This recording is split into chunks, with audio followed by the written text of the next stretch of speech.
iba na po ang level po ng ating in our spiritual life.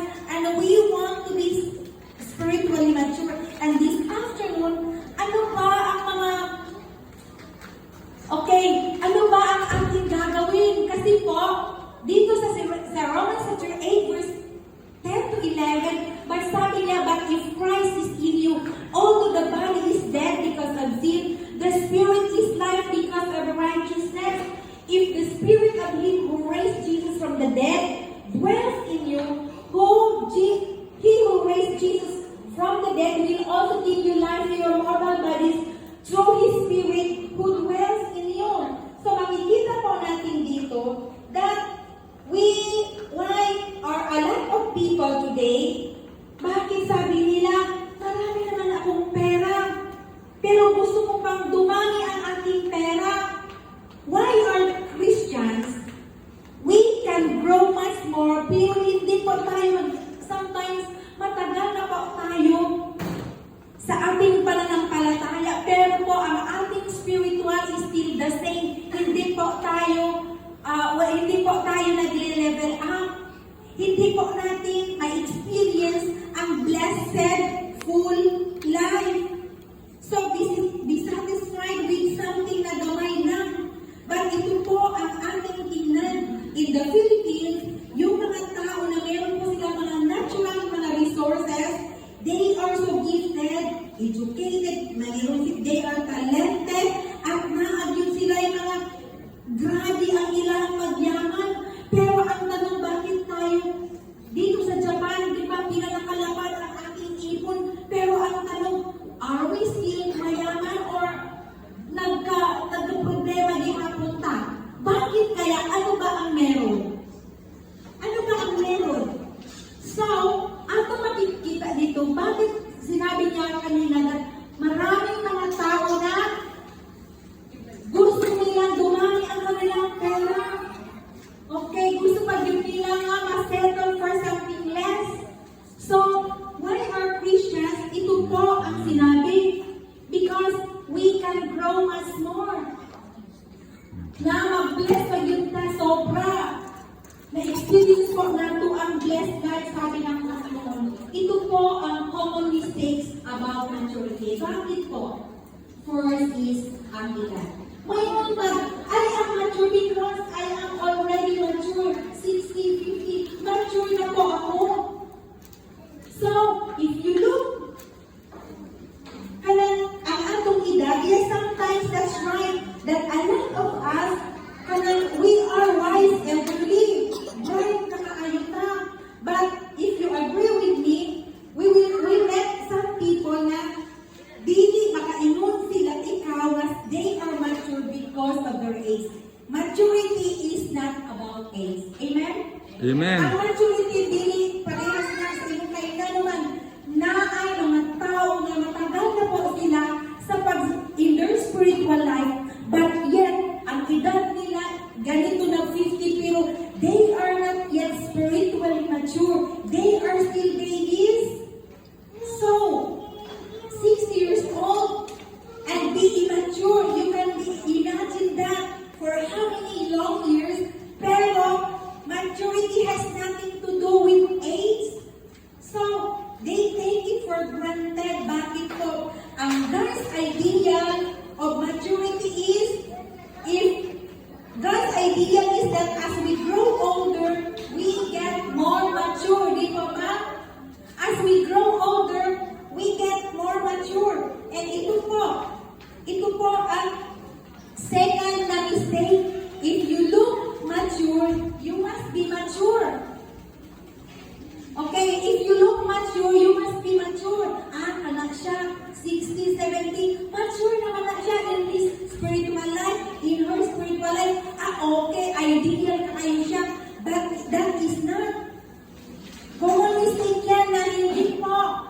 Because number 3, sabi niya, that, ito pa po, that ang common mistake is, if you're successful, you will be mature. Dahil po, that ikaw ay umangat ang buhay mo, mature ka na. But ang sinabi po that maturity has nothing to do with your achievements. Amen po ba? Amen. Ito ang nagawa ko, ito ang nagawa ko dito sa church, ito na ang nabigay ko. It's not about that. Dili ingon ana that, okay, mature na siya, grabe ang iyang supporter in the church. It's nothing about sa atong mga achievement or maturity is not about our accomplishment kung ano po ang ating nagawa. Remember that. Also, maturity is not, that is, you don't have to be mature to make millions or build beautiful houses or maka-win ka ng maraming trophy. Alam ko dito sa Hekinan, maraming maayon din sila mag-basketball. Pero kahit na po ilang mga trophy na po ang ating na-win, pero hindi po ibig sabihin we are mature. So ito ba po ang common mistake? Pang-apat, if you have diploma, you must be mature.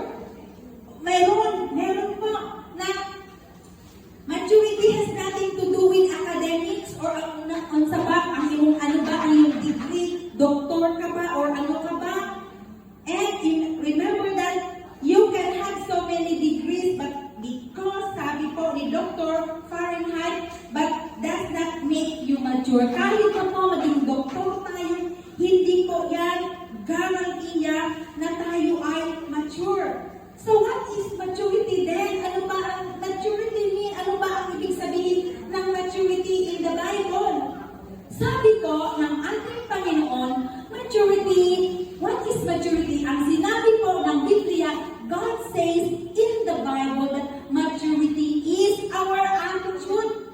Ang atong attitude. Bakit po? Our maturity is ang ating attitude.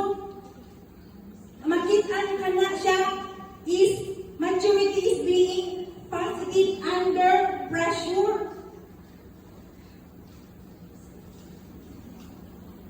Okay. So, maybe si Bukoy na lang sa'yo. Pwede. I will just keep on.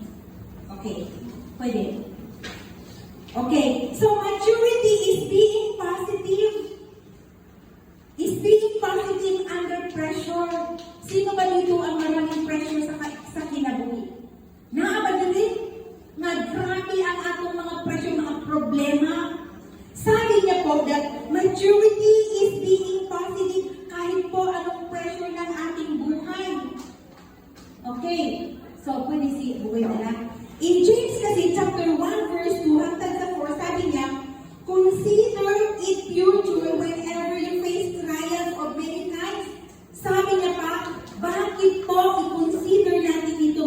Because you know the testing of your faith will develop perseverance, and after that, itong perseverance must finish its works so that tayo daw maging mature and maging kompleto po tayo and lacking nothing. Ibig sabihin, when we say about maturity, tayo daw, it refers na pag meron mga problema sa buhay on how we face the problem. Amen? Amen. Kahit sinabi mo pa, 10, 15 years old ka pa, pero if you have the problem, and if you that kind of problem, if you are positive in that kind of pressure or problem, maimuni mo that you are mature enough. Amen? Amen. So, hindi ang maturity dili po naga-matter on our age. Maturity is found in us of being paano po tayo naging positive under pressure. So, maturity is on how do you handle trials or problems. Marami po tayo mga problema, di ba? Mga young people, or mga boyfriend, or mga mothers, mga fathers, we have different kind of problems. The first test of maturity is how do we react to difficult situation. Paano nato mag-react kung doon ang mga problema? Do we grumble? Mag-away ba ta? Do we complain in everything, in every situation na meron pa?